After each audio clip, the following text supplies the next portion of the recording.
Hello, my darlings and friends. Welcome to another edition of Up and In It. I'm your host, Adrian Babishoff, and this is where we help you live a better life through exploring alternatives to the daily grind, moving you from surviving to thriving, and living life raw. Okay, I want to talk today about the theme is what are the things that can go bad? What are things that we're not foreseen? I did a show on false sense of security, but I wanted to speak to you guys a little bit about my story, okay, about what I found what's kind of triggered it and what can happen in your life. If you want to be successful and you want to go after something, life is not fucking easy, and making something happen is definitely not fucking easy. There's usually hurdles and obstacles, and as they say, you got to learn to pivot with them. But you know what's kind of nice, I think it's kind of fucking nice to kind of think of these things beforehand so that when you're on your way, you're not like, oh, fuck. When the fuck did this happen? You know what I mean? My story, and I'll give you mine so that it kind of gives you guys a context a little bit about where I'm coming from and what you can do in your life. So my story goes like this.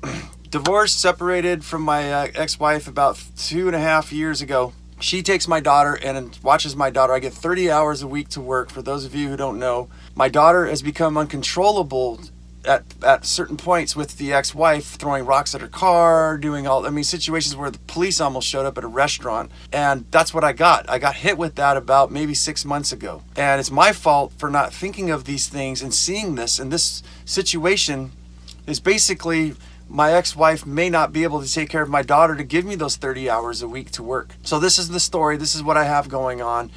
And that's what I wanted to show you guys, because it's learn from the mistakes that I've made, the things that have happened, and think about in your life, what are the things that can happen? Divorce, illnesses, all kinds of different things. Don't get fucking cocky, kid, as Han Solo told fucking Luke Skywalker in Star Wars. I got one. There's more stuff that could happen. The ex-wife can get pregnant, from her boyfriend. She can get ill. She can get cancer or something. She could die in a car accident. The economy could hit. The economy could take a dump, and she's a bartender. I think her job might do actually better in that situation, but one can never know. She may get fired from her job. Anything could happen. And this is the kingpin. This is what's holding the fucking chain of my lifestyle design together. What I've done to combat that, of course, is it never hurts to have money in the fucking bank and have an emergency fund. So having an emergency fund is awesome. That's great. Those of you who know me, I've got over a year's supply of emergency money. I can live for probably about 1.5 years, 2 years, sell some of the things I have, and I hope I would figure out something by then. But so that's fantastic. It's wonderful to have that. But look at the situation I'm in. How the fuck do I get a home-based business in that short amount of time, and to take from that to use some capital from my savings to invest and work on something? Very difficult. Okay, so I'm going to share with you guys some of the things that I have in my life to combat this, what I've been working on way before this situation even happened, and I hope that you guys can think the same way. I want to get you in the mode. So for those of you listening, I've got my hand flat, right? It's coming right at buck in the wind, coming against you. When we're focused on one thing, now I have like a karate chop, I've got my fingers all aligned. We're just kind of cutting through the wind with one thing.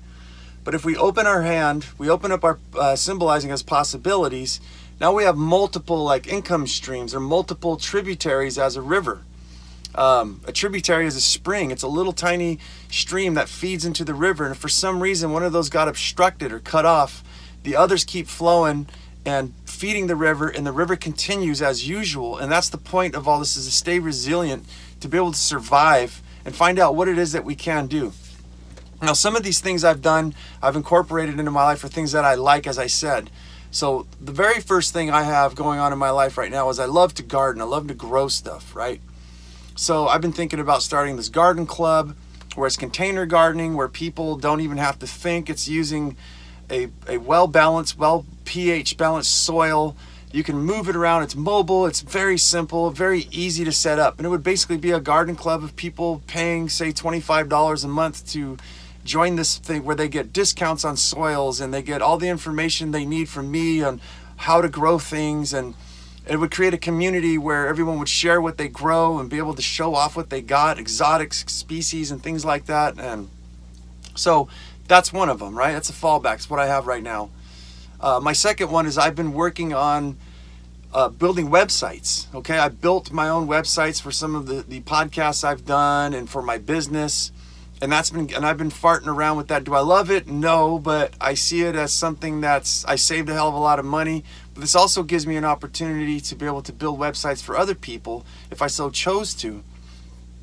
The thing that scares me is, am I able to do that now professionally? Fuck no. I'd have to practice. But having money in the bank and sitting up all of my waking hours building websites, I guarantee you within a couple of months, I'd get the hang of it, and I already have a jump start. So that's a very good point, okay? Using social media to broadcast my podcast, but also my construction business. I've done this as well, and I have proof of concept. I've gotten myself in front of almost 100,000 people. I've gotten anywhere, I think, from 7,000 to 8,000 views concentrated in one city. So I can do this for other people as well, for other contractors or any other businesses. So basically stacking functions. So you guys see what I've got here. I've got multiple other plans. I think my last one, which like plan F, like plan fuck, we're fucked, is that I've been working on my camper truck. It runs completely off solar. I use this truck for work as well. It's got ventilation in it. I've got a little heater for it if I needed to. I've got a fridge freezer. I've got a way to charge my laptop, cell phones. I've got lights in there. For a special needs family, it's a glorified diaper changing station. I mean, it's just wonderful to use instead of going to men's bathrooms trying to change an 11-year-old daughter. You know, those fucking men, you guys are fucking gross, man. We are sick individuals. How the fuck could women be attracted to us? We're just fucking dirty, man. Oh, Jesus Christ. Clean yourself up, man. But the last case scenario would be to hit the fucking road, to live pretty much, to go rogue, go vagabond.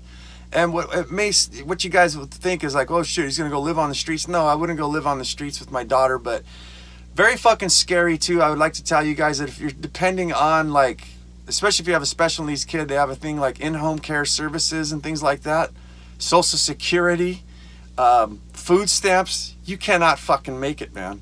I've spoken with a lot of people, and I actually thought of, when this situation first hit me, what is out there? And I just went to the Social Security department. They're like, look, if you're down to like $2,000 in your pocket, then we'll give you like, I forgot what it was, like $500 a month to live on. $500 a month to live on. I think $400 for fucking groceries. I'll get medical and all that kind of shit, and I can't think of anything else. Basically, they try to shut you the fuck down anywhere they can. And I've spoken with people, and this is one of the most highest anxiety and stresses of their lives, especially us special needs parents, to understand the Social Security, and also I forget what the other one was, the IPE, I think it was, meeting. I don't even fuck with all of it. I just sat there and looked and said, you know what, you guys are wasting my fucking time. I could be out making money right now, but if I absolutely had to, I would take my children, I would apply for all of these, and I would get in my truck, and we would travel all United States, and we'd go visit intentional communities, eco-villages. For those of you who don't know, it's not a bunch of people holding hands, singing Kumbaya, with chicks walking around with their tits out. Although that could be pretty fucking cool. Anyways, no, we would go visiting communities and having the experience that I do with gardening and permaculture and farming, all of these things, raising animals and butchering and hunting and fishing and foraging, all of these things I would be an asset, I believe, to a community. But that would be the last resort, is to be able to find some place that we can absorb, that would absorb us, and that they can have a use for us. And then building also, as I said, strategies, and not necessarily strategies, but skill levels that I'm able to help. And that's what we would do. That's my plan. Those are my plans. I've got many other things that I can do, but I wanted to share with you guys that story. So now, as I say, with my palm laying flat, we have many tributaries, many things to fall back on. And I'd like to say it's worse to not have a plan. It's worse to just think that to live your life straight, karate chop through with one fucking thing and depend on that. And if that goes down, then you don't know what the fuck to do. It's a lot worse to live that way, because when it hits you fucking hard and you have no idea where to go. And when you're living with the flat palm like this and you've got many options, it definitely alleviates the stress and the anxiety. And I think for fun, for if anything else too, we all get bored of shit. I don't know about you, but I do. And it's nice to know that you're developing these skills. And it's very easy. If you ask me, how the fuck do you do so many things? You know what? They interest me. Everybody has multiple things that you're fucking good at, that you might even be great at, and you will never know unless you try. And sometimes it's these situations when we get into a flux and we get stuck in this tight fucking area and we're backed into a fucking corner. It's then that you start to think and go, what the fuck is possible? I've got to think of something, you know, and it forces you to get out of your comfort zone. And you may find that there's fucking awesomeness because you went through this constriction. It made you think outside the box and get creative. As they say in permaculture and natural farming or natural gardening, that you get these people who have this giant field, right? And they look at it and they're like, well, we'll just put some row of corn, we'll put some tomatoes and this and that. Then you get this person who lives like with a fucking tiny ass front and backyard where it's like a hallway basically. These motherfuckers got tomatoes hanging from baskets, from the ceiling, from rafters, and they train the vine to go up a fucking tree, so it's all stack and function. They got a water feature, and in this little space, because they're so confined, they've actually created such beauty and such density of produce, of product, of a thing, that they're by square foot, in contrast to the guy who's got the huge acre and open land, they're producing fucking 10 times fucking more. And if they did that on a large scale, it would just be insane. So the beauty of sometimes being constricted helps you to develop into something a lot more beautiful than when we're just flatlining and everything's fucking easy. Don't get me wrong, I'm not saying I like to be jumbled up and punched in the fucking ribs every fucking time, but hey, that's fucking life. But there is beauty to be found if you can change your mindset and think of it this way. All right, so let's recap on here. So it's really nice to know, to pre-think, to see what you can predict coming in the road to obstruct you from what it is that you're trying to do, whatever your goals are. It's very wise to think of these things so that you can get. That's what I want for each individual. I want you to get what you want. I want you to plow through, but I want you to learn from my mistakes, from my fuck up of not thinking this way, of what could happen. It's not enough to have just money in the bank either. I think a lot of people look at this and they're like, well, I got money in the bank. If something happens, then yeah. How fast? Do you know? Do you have a budget? Do you know how quickly that purse is going to run out before you have to abandon ship? So it's not enough to just have money. We need to get plans. We need to try to foresee. Yes, I know there's people out telling me all the time, you can't predict it. Yeah, I can't. I can't predict if there's an earthquake or a hurricane or a tornado or something, but I can definitely plan for these things a little better. But as far as in life, when you're involved, the more people you're involved with, the more liabilities, the things you have, things that can go wrong. And it doesn't hurt to sit and think of these things as much as you can and have a plan for them instead of waiting for the last minute and just going, well, what do we do now? Gee, I don't know. So very important as well, as I said, with the tributaries. Start gaining skills now. I mean, to improve yourself. If you're a 9-to-5 worker, if you're an entrepreneur, things are changing. Life is life. It throws shit at you. And I think it's very wise for us to consider these things and to try to prepare ourselves, even if we couldn't predict everything, which we can't. At least we have all these tools. They don't hurt. And it's very easy. Find things that you actually like to do. Treat them like a hobby. Find out if you're interested, if you're good at them. Be honest with yourself to go, hey, I love this thing, but I suck at it. Okay?